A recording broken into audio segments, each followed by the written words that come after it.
Hi students, welcome to online classes of Kiran convent children's academy. अपनी बात चल रही थी न्यूट्रिशन इन प्लांट्स की और काफ़ी कुछ अपना कंप्लीट हो गया था न्यूट्रिशन इन प्लांट्स में, जिसमें ऑटोट्रॉप्स यानी कि ग्रीन प्लांट्स कैसे अपना फूड खुद प्रिपेयर करते हैं वो बताया मैंने आपको फोटोसिंथेसिस के द्वारा। और जो नॉन ग्रीन प्लांट हैं वो उनके क्या मोड ऑफ न्यूट्रिशन यानी वो किस तरीके से न्यूट्रिशन लेते हैं, सेप्रोफाइटिक, सिम्बायोसिस, पैरासाइटिक, ये सारी बातें मैंने आपको बताई थी। नेक्स्ट बात करेंगे how nutrients are replenished in the soil. How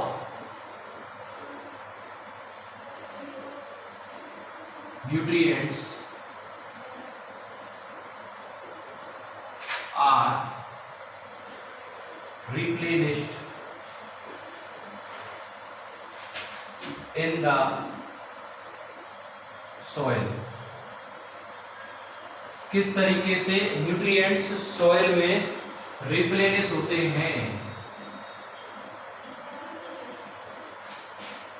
replenish का मतलब दोबारा कैसे वो आते हैं उसमें। देखो मैं आपको बात बताता हूं, जो जैसे सॉइल है, सॉइल के अंदर पाए जाते हैं काफी न्यूट्रिएंट्स पाए जाते हैं, बहुत सारे न्यूट्रिएंट्स पाए जाते हैं सॉइल के अंदर, जैसे phosphorus, nitrogen, phosphorus, potassium, calcium, magnesium, mainly ये पाए जाते हैं मैक्रो न्यूट्रिएंट्स के रूप में। कई माइक्रो भी होते हैं जो कम पाए जाते हैं, जैसे कि आयरन, कॉपर,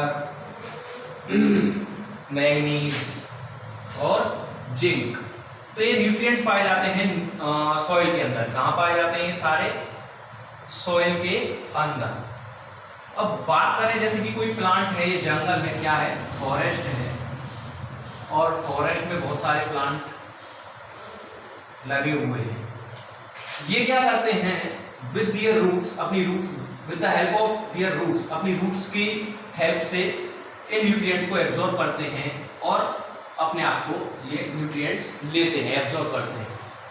तो इस जब ये लेते हैं तो सीधी बात है, कोई चीज जो है उसको आप निकालेंगे तो वो उसका जो रेशियो है वो क्या होगा, कम। पर जंगलों में तो क्या होता है, जैसे कोई प्लांट मर गया यानी गिर गया, कोई एनिमल मर गया, ये क्या होते हैं, डिकम्पोज होते हैं। क्या होते हैं? डिकम्पोज, यानी सड़ते हैं, गलते हैं। किसके द्वारा? By bacteria, bye micro organism. Micro organism के द्वारा इन सड़े गले या डेड एंड डिकेइंग मैटर, सड़े गले पदार्थों को क्या कर दिया जाता है, डिकम्पोज कर दिया जाता है। किनको? डेड एंड डिकेइंग मैटर्स को, सड़े गले पदार्थों को क्या किया जाता है, डिकम्पोज किया जाता है माइक्रो ऑर्गेनिज्म द्वारा। अब सीधी सी बात है, ये जो डेड एंड डिकेइंग मैटर है ये या तो है प्लांट है या कोई एनिमल है। तो ऑब्वियस सी बात है, इन प्लांट और एनिमल की बॉडी के अंदर क्या होंगे, न्यूट्रिएंट्स, जो अब तक ये लेते आ रहे हैं।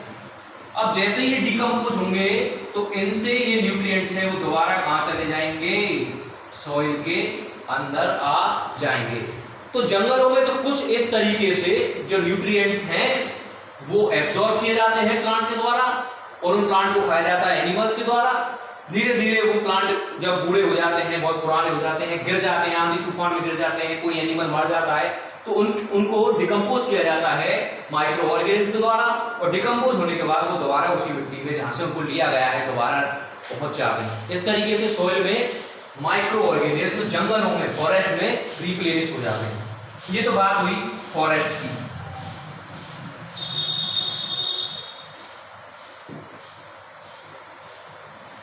अब बात करते हैं हम फार्म्स की, एग्रीकल्चर लैंड या फिर फार्म्स की, यानी खेत। अगर कोई आपका, जैसे कि ये कोई आपका पर्टिकुलर फार्म है, एग्रीकल्चर लैंड है, आपका खेत है, यहाँ पे बहुत सारी फसलें क्या उगाई जाती हैं।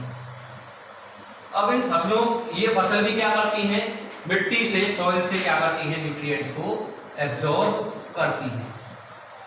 अब इनको काट दिया जाता है, काटने के बाद कुछ भी नहीं छोड़ा जाता, जो भूसी बचती है उसको भी ले जाया जाता है। जैसे इनको काट दिया जाता है कुछ नहीं बचता, फिर इसमें नेक्स्ट फसल उगा दो आप, ऐसा ही तो करते हैं, वो भी न्यूट्रिएंट को एब्जॉर्ब करते हैं। और एक पर्टिकुलर जो फार्मिंग है, जैसे कि आप गेहूं की खेती कर रहे हैं तो वो इस एक पर्टिकुलर न्यूट्रिएंट को एब्जॉर्ब करेगा, चने कर रहे हैं वो एक पर्टिकुलर न्यूट्रिएंट को एब्जॉर्ब करेगा।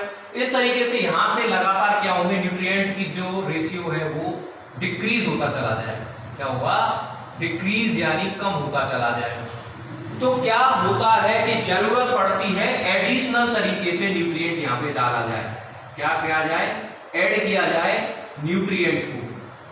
और न्यूट्रिएंट ऐड करने की जो प्रोसेस है ये या तो आप बाय यूजिंग मैन्यूर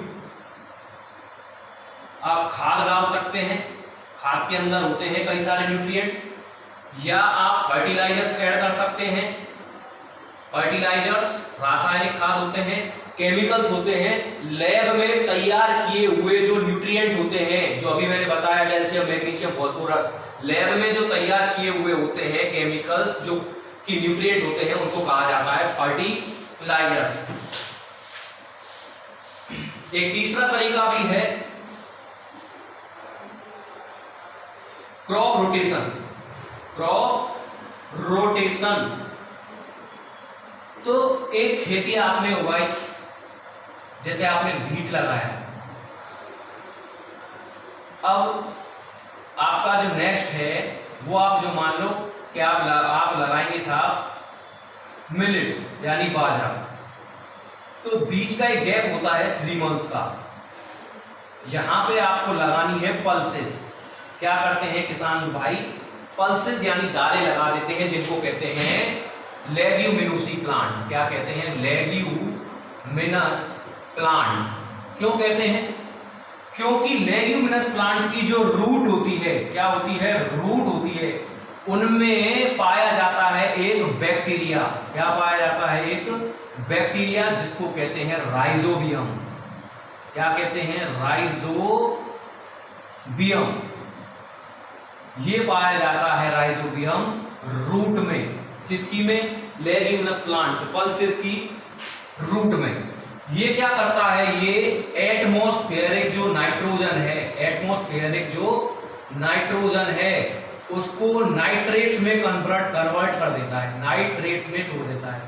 और नाइट्रेट्स नाइट्रोजन का सॉल्यूबल फॉर्म होता है। ये क्या होता है, सॉल्यूबल फॉर्म होता है, जिसको प्लांट जो है वो आसानी से एब्जॉर्ब कर लेते हैं और मिट्टी में आपकी में न्यूट्रिएंट्स दोबारा रिप्लेनिश हो जाते हैं। तो 3 मेथड है जो कि फार्मलैंड के अंतर्गत सॉइल को रिप्लेनिश करने का तरीका है। तो जो सड़े गले डेड एंड डिकेइंग मैटर है उनको गड्ढे में दबाओ, आप केचुआ वगैरह डालो, अर्थवॉर्म वगैरह, और मैन्यूर तैयार करो अपनी, उसको डालेंगे तो भी न्यूट्रिएंट्स रिप्लेनिश हो जाएंगे। फर्टिलाइजर्स यूज कर सकते हैं, आप बाजार जाओ खरीद के लाओ फर्टिलाइजर्स और उसको यूज करो, बट इनका एक्सेसिव यूज, एक्सेसिव यानी ज्यादा जो यूज है वो खतरनाक होता है हमारी सॉइल को, क्योंकि ये हमारी सॉइल की फर्टिलिटी को कम कर देता है, उसकी वाटर रिटेन कैपेसिटी को कम कर देता है, और भी बहुत सारे कारण हैं जो आप नेक्स्ट क्लासेस में पढ़ेंगे कि काफी नुकसानदायक होता है फर्टिलाइजर्स। तो फर्टिलाइजर्स का यूज जो है वो बहुत कम करना चाहिए। कैसा कम करना चाहिए, कम यूज करना चाहिए, लिटिल बिट। तो इस तरीके से न्यूट्रिएंट्स रिप्लेनिश हो सकते हैं सॉइल के अंदर, और जरूरी भी है जिससे सॉइल की जो फर्टिलिटी है वो बनी रहे। तो ये तरीके हैं, कुछ नेचुरल भी होते हैं, अपने आप भी रिप्लेनिश हो जाते हैं, पर नेचुरल तरीके तभी काम करेंगे जब आप नेचर को करने देंगे।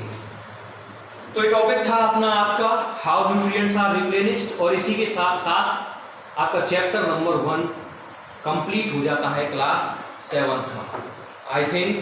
आई होप आपको टॉपिक और ये चैप्टर अच्छे से समझ में आया होगा। कहीं कोई प्रॉब्लम है तो आप पूछ सकते हैं, क्वेश्चंस आंसर्स मैं भेज दूंगा, आप उनको करने की कोशिश करें और हो भी जाएंगे अगर आपको समझ में आया होगा। Thank you very much.